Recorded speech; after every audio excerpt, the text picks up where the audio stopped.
We know you are now in quarantine after coming in contact with someone who tested positive. At the same time, New Jersey's numbers are rising. Just 1 week ago, you said you thought you could deal with these hot spots without having to shut down parts of our economy again. Do you still feel the same way?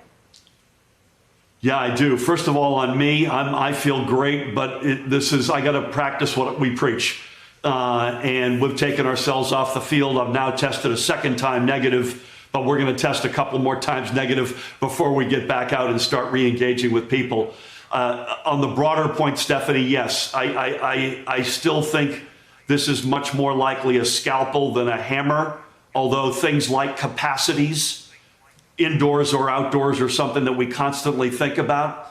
We're going through what the rest of the nation feels like it's going through. The only solace, and I say only solace because we've paid, as you know, an enormous toll here, is that we entered this, as Dr. Fauci reminded me a few weeks ago, we enter a second wave or a surge in very good conditions. So God willing, the uptick that we have to live through as we are doing right now is a lot less painful and has a lot less of a toll rather than we had earlier in the spring.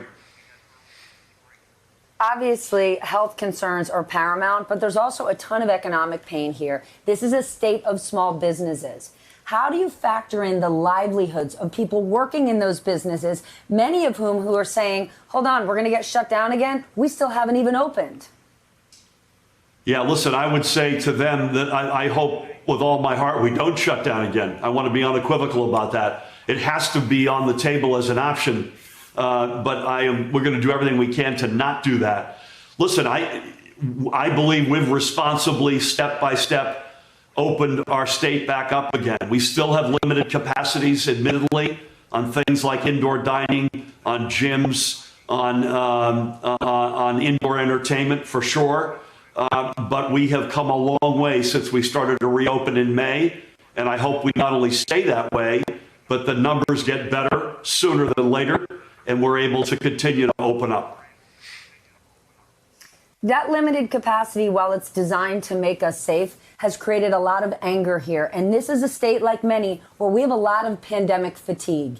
Even if you don't do lockdowns, are you considering consequences to force people to do the right thing? Here's the challenge. By the way, Stephanie, you could not be more right. There is enormous fatigue right now.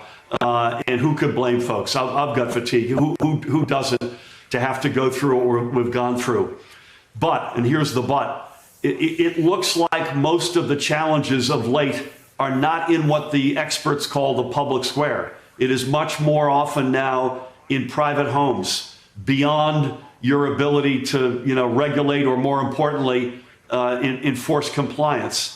And as long as that's the case, we have to appeal to people to remember their personal responsibility. No state has done a better job at that than New Jersey, but the clock is ticking. And as you rightfully point out, people are saying, come on, man, the problem is this virus dictates the terms, not us. And we have to plead for continued personal responsibility, even when you think you can let your hair down at home. Yeah, we are all over it, but COVID isn't. Your predecessor, Governor Chris Christie, he was hospitalized for COVID, and he wrote an op-ed in the Wall Street Journal yesterday saying he made a big mistake in not wearing a mask and said it should not be a political system.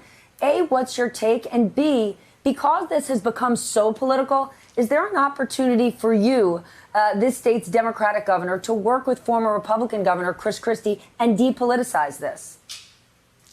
Yeah, listen, first of all, God bless Chris, and I am incredibly happy and thankful, and said a lot of prayers that he's out of the hospital and by all accounts is getting better. So please, God, that continues. And secondly, I want to take my hat off to him.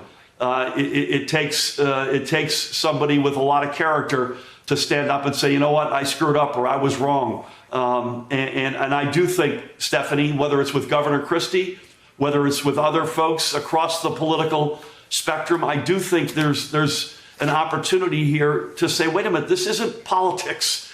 This is about science. It's about facts. It's about the very, we want a therapeutic, we want a vaccine, God willing, they'll come sooner than later, but they're not here right now.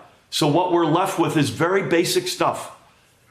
Social distancing, face covering, wash your hands with soap and water, take yourself off the field as I have done, which is not fun, at least until you pass through an incubation period and take a few tests. Or if you're not feeling well, take yourself off the field.